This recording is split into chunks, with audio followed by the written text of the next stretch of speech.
anybody happen to know of an aftermarket sun visor that you can buy that fastens right in place of this one and that is longer?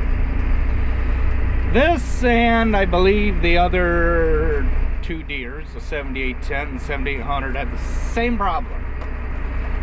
Shouldn't a sun visor, like, I don't know, cover more of the windshield than it actually does? Wouldn't you think? Just my thoughts.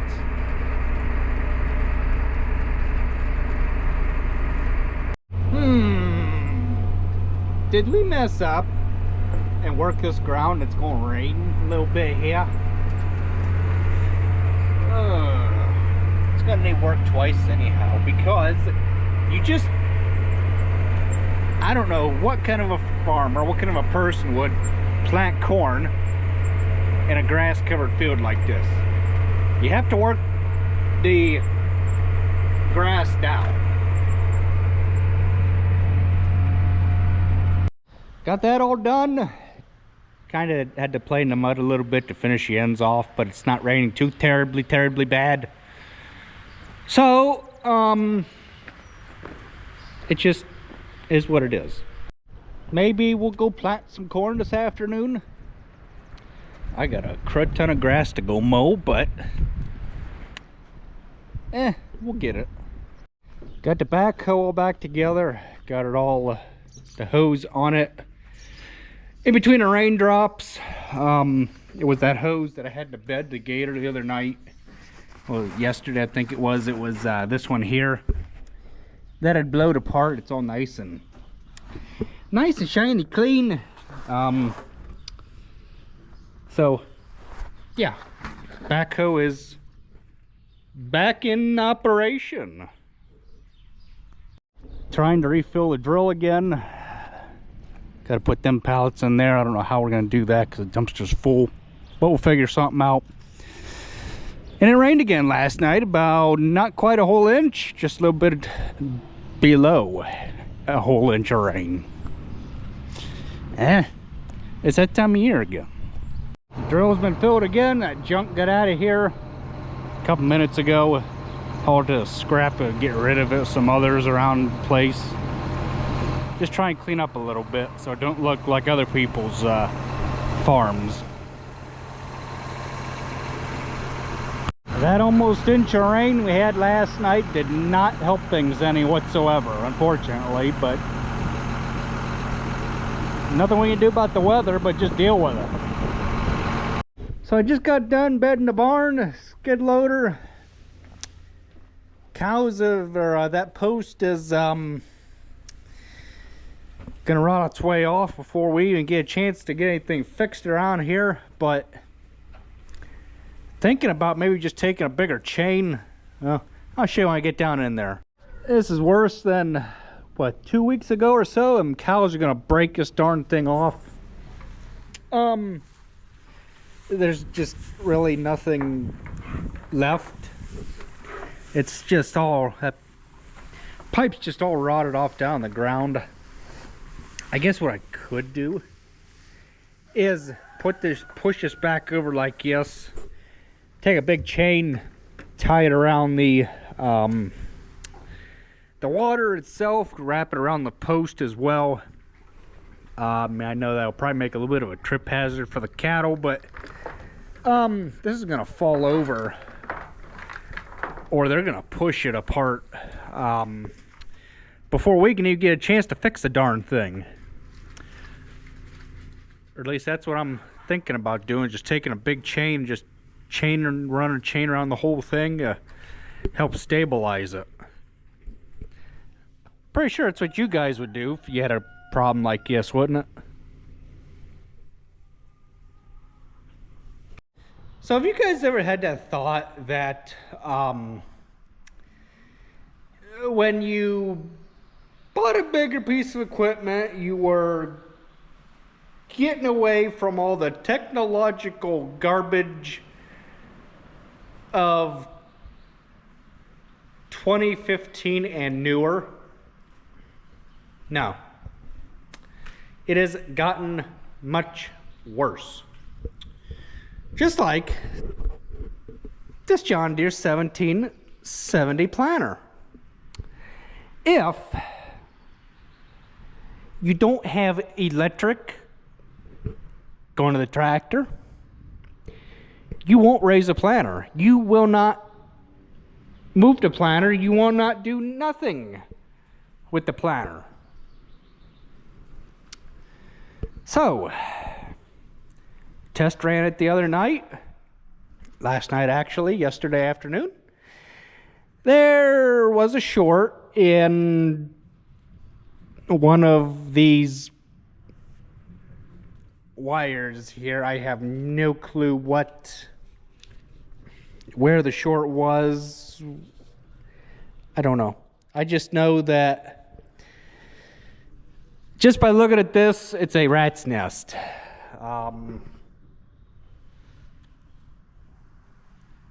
It just, oh my goodness. The days of the John Deere 7000 corn planter have come to a halt. It only gets worse from here, boys. Yeah. It only gets worse from here. So, let's back up. Let's get on with it. The reason why I say you need electric is because that box right there. That box does your up and down, your folding, your unfolding, your lock, your unlock to swing the thing in and out. I mean, like I said, if you don't have electric going to this tractor from the planter, or going from the planter to the tractor, you ain't doing nothing. Sorry, but it's how this thing is, and yeah, I look at all these wires and I just go, oh my goodness, these little especially these little teeny tiny thin ones. I guess they're all pretty thin, but I feel like this is thinner than this one or that one. Oh my goodness. And if you get one pinch, cut, rip, or tear on a wire from this point to that point, you're going to be spending probably anywhere between a half hour and an hour just trying to find out where your slice, cut, or tear is, because of all this. Yeah, I know this wire loom makes things look pretty, you know, it ties it up. And it's not really that hard to take off. It just, you know, it was one of them that expands and it contracts and goes over all the wires and everything. Just like that there. You can see how it's open on the bottom, and what its job is to do is to keep the wires from getting pinched, cut, or tore. Where the cut or the tear could have happened, like I said, I have no clue. It would have had to have happened somewheres in here. All we had to do was just twist a couple wires together. I don't know where it was. I'm not even going to try and look, because it's just, it's a mess. That's just all that there is to it. But hey, you got to try your planter out somewhere just to get used to it. This is going to be one of them pieces of equipment that I am not going to be hooking up and unhooking myself, just because of how many wires and everything. Or what's the problem up in here? Because I see the wire looms pulled back. Maybe the problem was up in here. Possibly. I don't know. But, I mean, just for all these brackets and plugs and wires and just... And then I'm sure there's stuff going up in the cab that plugs in up there, and Yeah. But like I said the other day, I don't plant corn. I just work ground, make hay, and run a grain cart, and mow pasture and lawn and things like that. So seeing as we have a new one of these trailer plugs, that's what this is a trailer plug. I'm imagining we're probably going to start here and work our way to the tractor, because this goes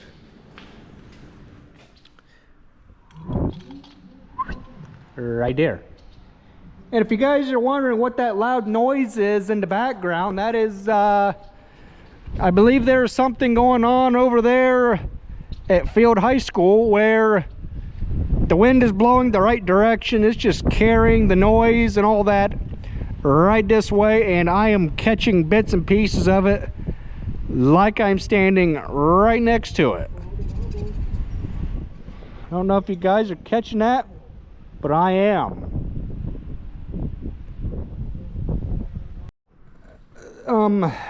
I'm sure we will have this thing dialed in within the first 200 acres. And then we'll only have 50 acres left to go. Or first 100 acres we'll have it dialed in, or the first 50 acres. First 30, first 20, first 10. I don't know. But we're going to get it dialed in, and it's going to work flawlessly. I would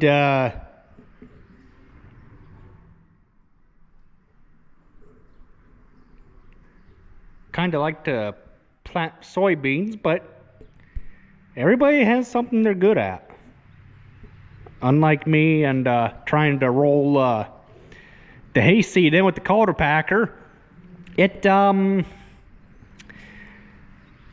everybody is good at something. That is not one of the things that I'm good at, mainly because you need more visual eyesight than what I have, but you know, it is what it is. Would it pay to buy a roller? Well, what's on the other side of this tractor? A roller. But like I said, it'll get itself stuck because, well, there's no way to pull itself through the dirt. That is made for rolling in asphalt strictly and dirt. Well, on a hard surface. In a field like what we were trying to work in, the thing will get stuck. You need a pull type roller. You pull behind a tractor to get the job done, but the culter packer worked okay. Is it ideal? It's what we have to work with. I'll just leave it at that. And it just keeps getting worse and worse and worse. So I got a bunch of chains here. They got clips on them. I'm going to chain it around that big post there and around the water and try and hold the thing up. Supposed to have a guy come and fix that, but cows might destroy it before the gentleman can come and fix it. Anything's better than nothing, in all honesty.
So it's gonna work.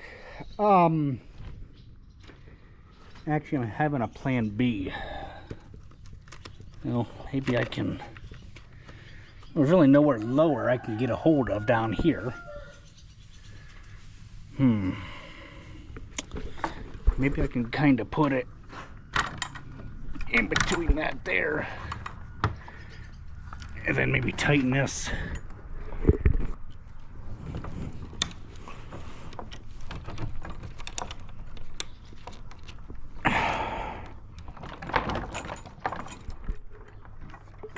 Like that, maybe. Oh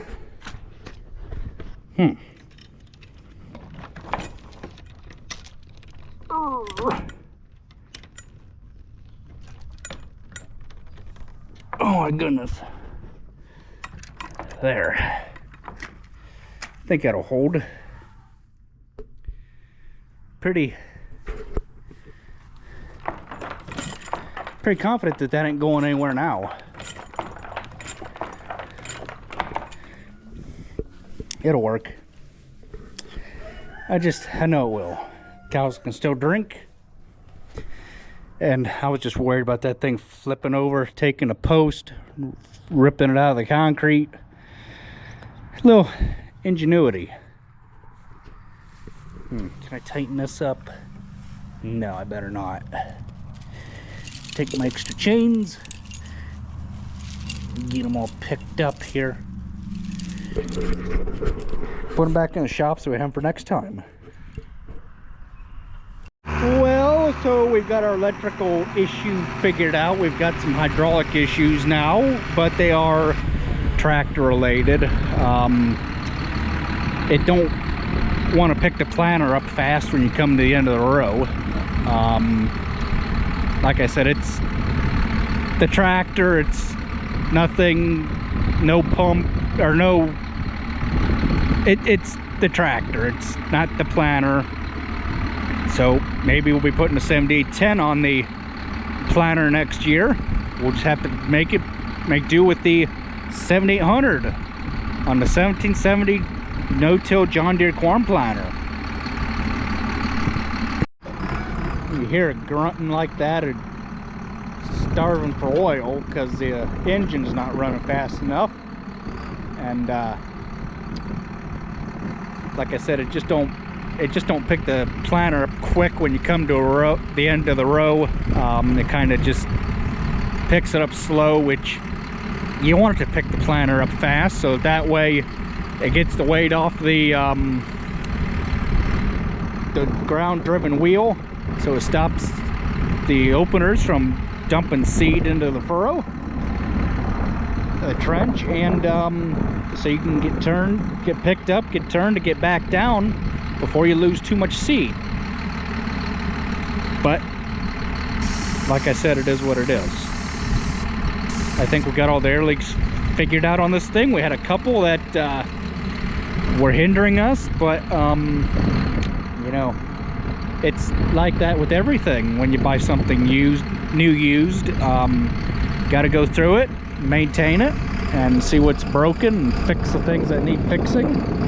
Just hear it grunting. It's because the engine's under load. Bump the throttle up a little bit and it'll quit grunting like that, but yeah, it's just how it is. Sure, the 7810 has a bigger hydraulic pump, hydraulic capacity, more flow, more gallons per minute than the 7800, but we won't know until we try it next year, if we get that far. We done filled the corn planter the other night out of this skid because these are two different varieties of corn seed. So planted 11 acres the other night where nobody could see us trying out the planter in case there were some crooked rows, but like I said, we'll get it all dialed in within probably 50 acres or so. That was only 11. Before we go any further in this video, we have to take a 5-minute break.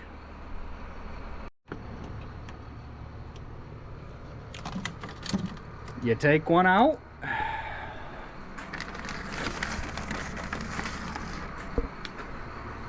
You place one back in. That's how it works around here.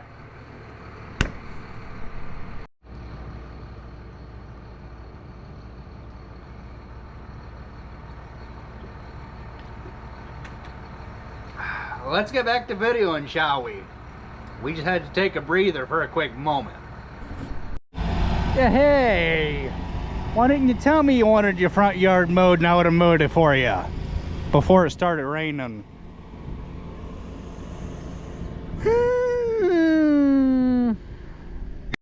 We are ready.